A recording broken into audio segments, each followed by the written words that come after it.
Now, I was going to do this immediately. I saw the Fresh Prince reunion, because I thought that was really, really touching, and I think the theme is like really reconciliation, and like it's kind of been the theme of this week. So even I named my podcast "Reconciliation" because the thing we talked about was the Fresh Prince reunion and the whole thing about Janet Hubert, and also uh Jeezy and Gucci Mane, and to think about that and how that reconciliation.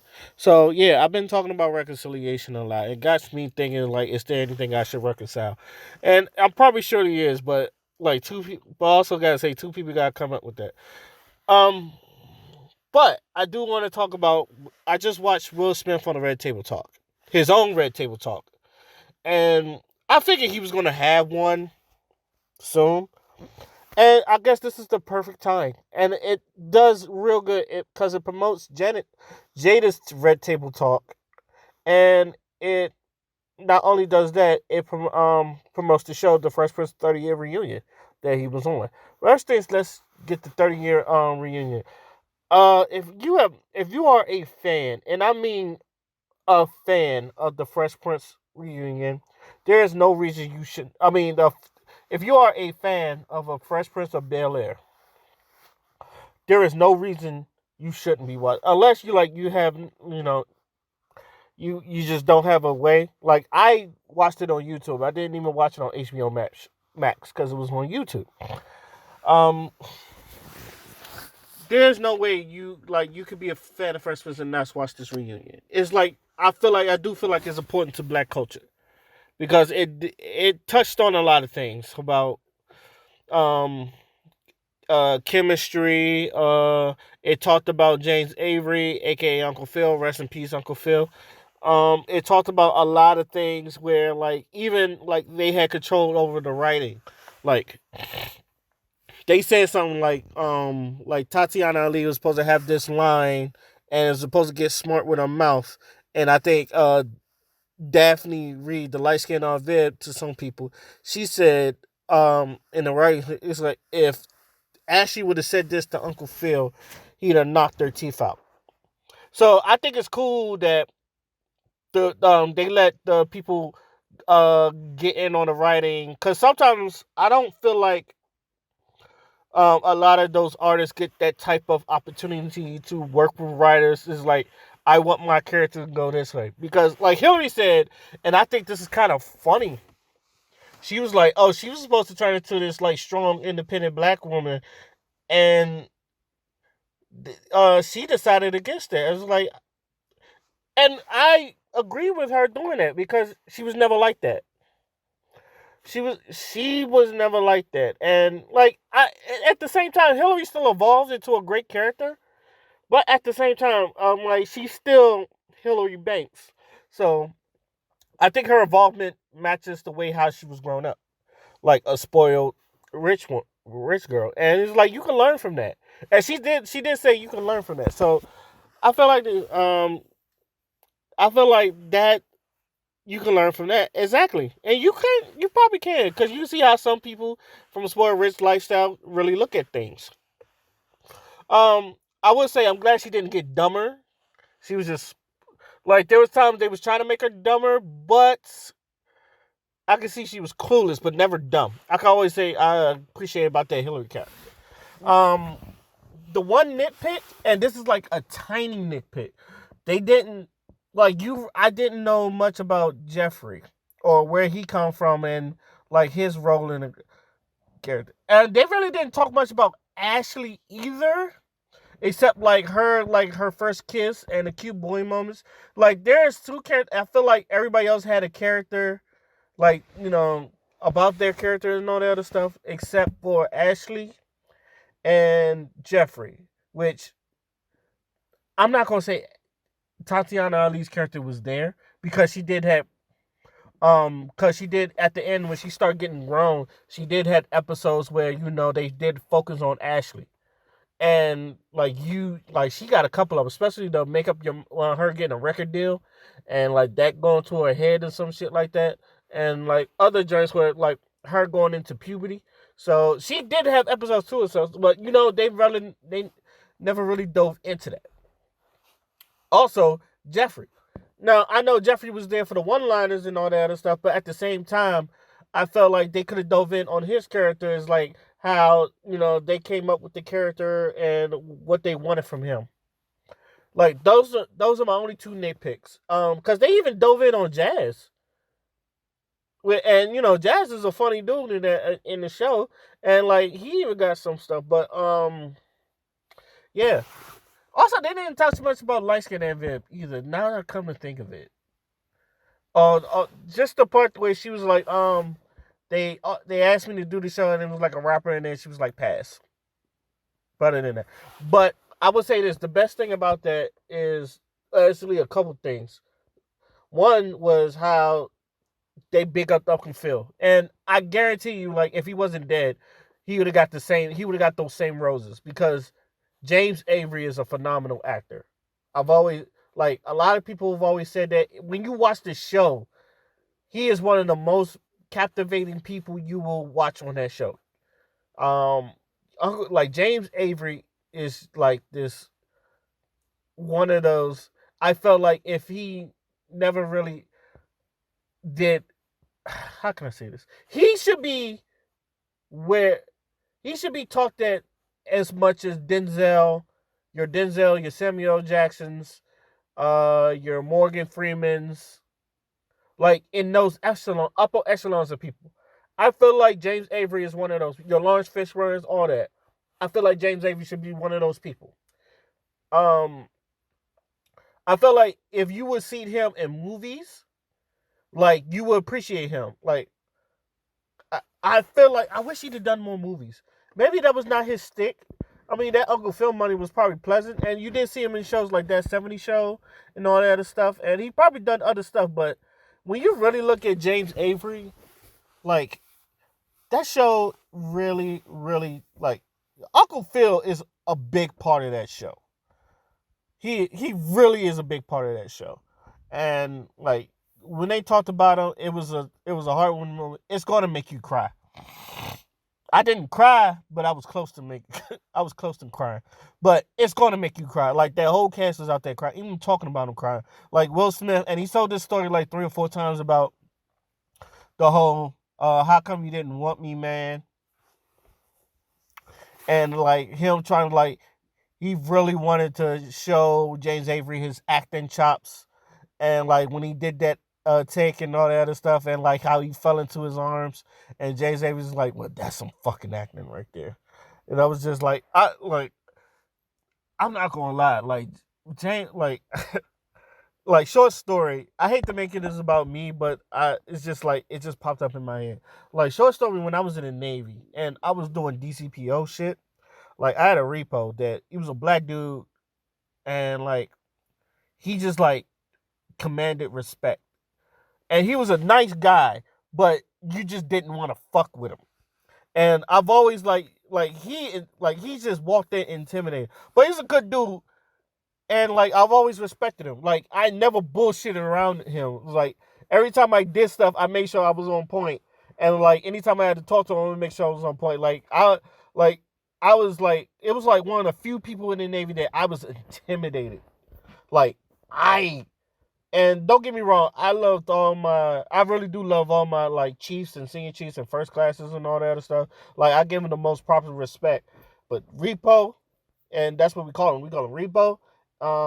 Like I like wanted him to see me as a respectable worker and like someone that you can count on. Like if Jameson was on there, it's gonna get done.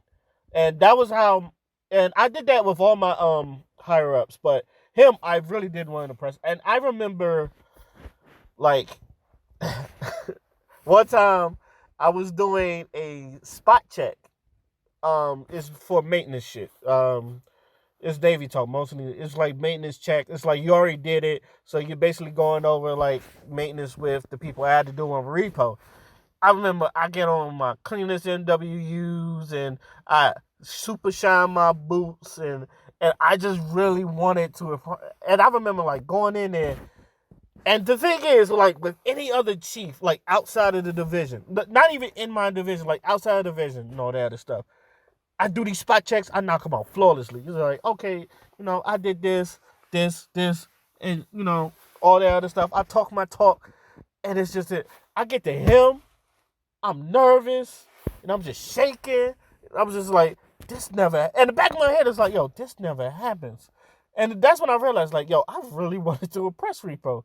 It was like, cause I could have just been in. He was like, you could have done this in coveralls, and he was like, I really wanted to show you that I do this, and I really wanted to like impress him and all that other stuff. And I think he noticed that, and like I got him to re-enlist. I was scared to ask him, but I was like, I ain't know any other officers anyway, but it was just like asking him anyway. I would, even if I knew other officers, I'd have asked him anyway. Maybe because it was either him or this officer female that I went to dinner with.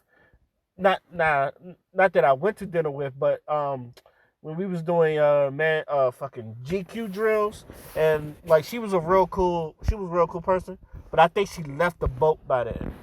So me, I don't know any other fucking officers. So Repo, and I was scared to ask him. Like even like me leaving the Navy, it was just like I for some reason I felt like I let him down. That I just like was afraid to talk to him and all that stuff. It was just like he was a real. I would say this: he was a real father figure, and it was just like anytime he said some good job shit, I like got extra happy. It was like I was being extra. So that's how he felt. So I guess that's how Will Smith felt like that with Uncle Phil, and I can relate to that. So like watching that was a real good thing. The other good thing, and I think we all know this, is the Janet Hubert thing with him finally ending the feud with Janet Hubert. Now, if anybody like watches the Fresh Prince, y'all already know about the Aunt Fib situation. So like y'all already know how everything is. So I don't even have to go down there with y'all. But watching them being in this just being in the same room and just hash it out. And one thing I would say this is like Will Smith, and this is probably where I get to where like why I held on to it and the whole Red Table Talk thing. Will Smith really, really fucking just sat there and he just took it because he knew, like, because it's to admit your faults. I feel like that's the most grown man shit you could ever do. Like he knew that like I ruined a 30-year career. That woman that went through hell, and trust me, that woman went through hell. If y'all don't know about Janet Hubert, like the shit that she went through, her family went through because of what happened on that show, they went through hell. And if I don't know if I said anything on film, but I know I probably I don't know if I said any bad things. I don't remember. But if I did, I apologize if I ever said anything bad about Janet Hubert. I never thought she was crazy, but I did think she was bitter, but she had the right to be. Like I tell women all the time, like you can be bitter, and I know women don't like hearing the word bitter, especially black women. You don't like hearing the word bitter, and I always tell women like it's okay to be bitter when you are. Like you have the right to be bitter, especially if I fuck you over. If I did something, and like this is me personally, and I tell women all this, if I did something that I fucked you over with, it's like you have the right to be bitter. And especially if I did, I don't like, especially if I unintentionally fuck you over. Like I'm a type of person that's just like I don't mean to, like I don't want to fuck people over. I want to have good morale with people. I understand like not everybody's gonna like you, but I want to at least get to a point where like you and I we are on good grounds and good morale. That's just the kind of person I am. So like I look at that and I go, man, like I looked at the Amvib and all that stuff, and Will Smith, he sat there. He just admitted everything. He was like, "Yeah, I'm sorry." Like he said he said he was sorry. Like he sat there and listened to all her pain, and she said, "You know how hard it is for a dark skinned black woman like me to get roles or at least looked at. Like it killed her career. Like it killed her career. And even before then, they was talking about how like she had this terrific career where she could sing, she could dance, and she could act. And Aunt Viv, dark skinned Aunt Viv was an integral part on that show too because she ain't taking no shit. And I think that's why people like dark skinned Aunt Viv over light skinned Aunt Viv because, and I do not blame light skinned Aunt Viv for this, but it just seems like dark skinned Aunt Viv was like when like she didn't take no shit. Especially like look at the whole thing where her teaching Black history and Carlton and Will had to really learn this shit where white people was like had to get it easy and like she was teaching them a lesson. Like dark skinned Aunt Viv had episodes. Like even though she was classy and she was smart, she would get down in the dirt with you too. Like if you really want to go there. So that's why I liked her. That I think that's why a lot of people looked up to dark skinned Aunt Viv. And plus, she was a beautiful woman. Janet Huber is a beautiful woman. Like if you really look at it, and she was talented. So that beautiful, talented woman and all that other stuff, you want to see people like her succeed. And the fact that like and like Will Smith, he was like, I was young, I was 21, I was threatened by everything, and like he was just like he was like trying to protect himself in the best way he thought was possible and all that other stuff. So like everything he said was understandable. Like and he took blame for that. I think that's real mature for people. It's like just sit there and take the blame for shit.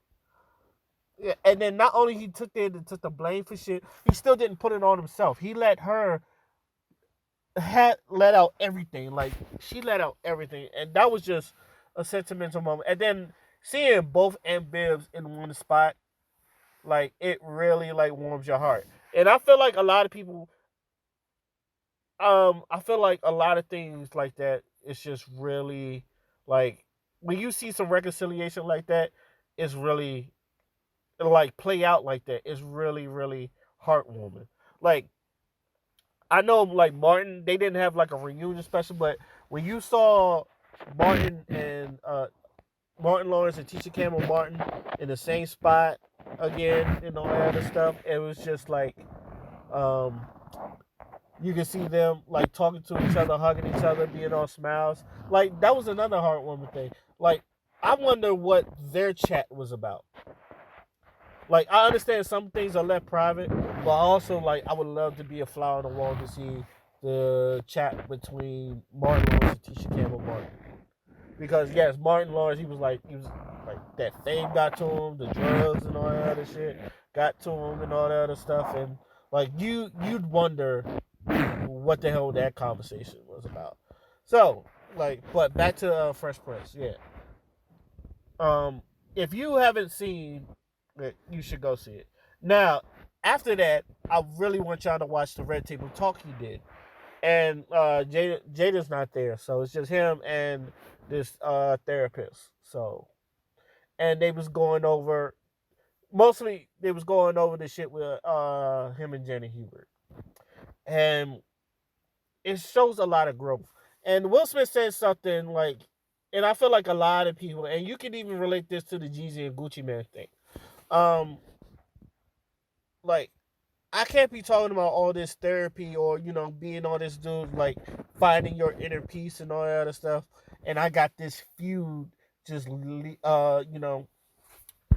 over me and all that other shit. So it's like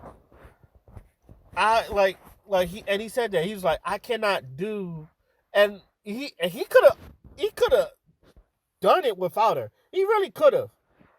But he was like I couldn't do this 30-year reunion without you. And that is some, like I said, Will Smith was on some grown man shit. I don't care how or what y'all feel about Will Smith. This shit right here was some grown man shit that I feel like a lot of people could look and listen to. Look up and say, oh man, this, like you can learn from this. Like you can learn from the Jeezy and Gucci Man situation where like that's some real street beef shit. And like you like him saying And him saying like, I extended the olive branch to you because we need to do this for the culture and all that other shit. Like that is some like he was like, I came to you on some grown man shit. Like we both been through a lot of shit and all that other stuff. And he's like, can we just do this for the one time and shit? Like I I still feel like there's a conversation from Jeezy and Gucci. Like, but the fact that they was in one room in Magic City with all that shit, and trust me, like, and like to speak on that for like a little bit, um, whew, like I love that verses, but it was times where that shit was like getting intense. Like when he was throwing beefs, like he was putting beef songs out there and all that and shit. And Jeezy didn't throw a beef song; he stood there and took it. I think he said that, and I think he sat there. He took it because he know that one of his homeboys was trying to kill Gucci and all that other shit. Whether he said like, and Jeezy really did sit, like, and most of y'all don't know about the Jeezy and Jeezy and Gucci beef, and I'll just push on it from short. Like they did a song called "So Icy" together, and I guess Jeezy wanted that on the song, and Gucci was like no, and they said Jeezy, and this is from what Gucci said. Jeezy was cock blocking him musically, like don't put none of his shit on, don't play none of his shit in the club. If like Jeezy was on that type of shit where it was just like don't play none of his shit in the club or none of all that shit. So Gucci really had to get it from the mud. Like, if you really want to know, like, Gucci really had to get it from the mud. Now, I've always been a Jeezy fan over Gucci. My best friend, he's been a Gucci fan song. But I know all Gucci songs. I really do. So I grew up on both of their shit. So, watching, like, I still feel like there's a conversation that needs to be had with both of them, with no niggas around. But like that shit need to but the shit I saw on there, like they reconciled their beef and all that other shit, and he was like, "Hey, it's all love and all that." Like that was good to see. But yeah, he had like Gucci had some anger. You could tell. Like he didn't sit the whole time. Like you'd have thought he had something on him. I'm not saying he did, but he would probably had a like gun on him. His niggas was out there. You could see his niggas where it was just like on Jeezy's side. Now, from another angle, you could see like Jeezy had like niggas on him too. But from what the versus angle, you only saw a couple niggas. So like, but like that was fun. So back to this whole thing, and I wanted to wrap this up with like reconciliation because I've gone on a lot. So the reconciliation, I feel like, especially if 2020 has taught y'all anything, it's just like life is fucking short. You never know when, and like we should already know this before, but it was like, but 2020 was like a real big ass lesson, and I'm pretty sure before the end of the year, I'm gonna have this whole review of 2020 on this channel, and it's just like 2020 was just a big ass lesson and shit. It's and like life is too short. Like, and this virus done really fucked up everybody's lifestyle and shit. So it's just like in my opinion, just we it's like we need more love.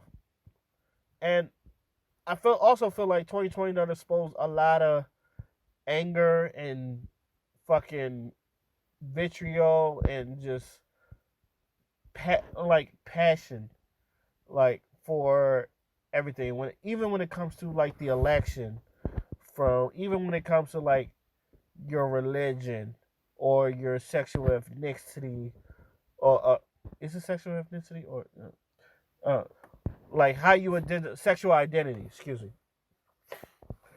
Even with your ethnicity, your sexual identification, your political standpoint, hell, if you're a fucking diehard fan of a celebrity and shit, and you just go hard for it and all that, it shows a lot. Like it fucking shows a lot. Like I'm stuttering right now, but the shit is just like in the back of my head. It's just like it really fucking. It's to a point where I can't even like garner a sense. Like even though I'm trying to, like, but that's 2020 right there. So it's just like the when they say all we need is love, that's probably what we need. But it's just that I feel like a lot of division, and which is weird. Undercover Brother 2 kind of was talking about this. Like, there's so much division, and a lot of people want just to be identified. It's just like we're trying so hard to be different that we kind of shun things that makes us similar and all that other shit. It's just like I know I've shitted on Undercover Brother too, but I did say the one thing I get that they was trying to push a lesson there, and that was the lesson. Like it's like I get the lesson. I just wish the movie was better. But the fact that like sometimes we try to divide ourselves, on everybody's trying to be an identity and all that other shit. So, but in the end, we're still all human beings. And I say this for my black people all the time. It's just like, hey man, look, we still black. Now, don't get me wrong, and I do mean this. There are some people that I do want to see go. Like if they left this earth, I wouldn't have a problem with. And I told people all the time, I understand that that is a very toxic trait, and I tell people all the time, you have to get me to this point. Like I don't like being that guy. That, and I tell people all the time, I'm the type of person like if I love you, I will do as much as I can to to help you out and all that other shit. But if I don't like you, it's really fuck you. Like it's really fuck you. You can be on fire, and I will watch you, and I would like sit down in the chair and watch you burn while eating popcorn, and that's toxic. And that's toxic. And I used to tell everybody, I don't want to be that guy. I really don't. Like this, like I said, there are a couple. There's maybe like one or two people that are like that. Where if them niggas caught on fire, I wouldn't fucking bat an eye. And like, I don't, I don't like that feeling. I tell people all the time, I don't like that feeling because it's very toxic. And I tell people it's like, I don't push. Like I understand, I crack my jokes and all that stuff, but I've never pushed someone to that point. Like it's always like you done pushed me to that point, and like like I said, it's just real toxic. Now, even before then, there's a lot of people that I want to reconcile with, or at least throw the fade. I'm not a fighter, but it's just like and this is honest opinion. There's like one or two people I want to throw the fade with in my life because of the way the way them niggas like ran their mouth, and I think one especially is the Navy. Two of them was actually Navy.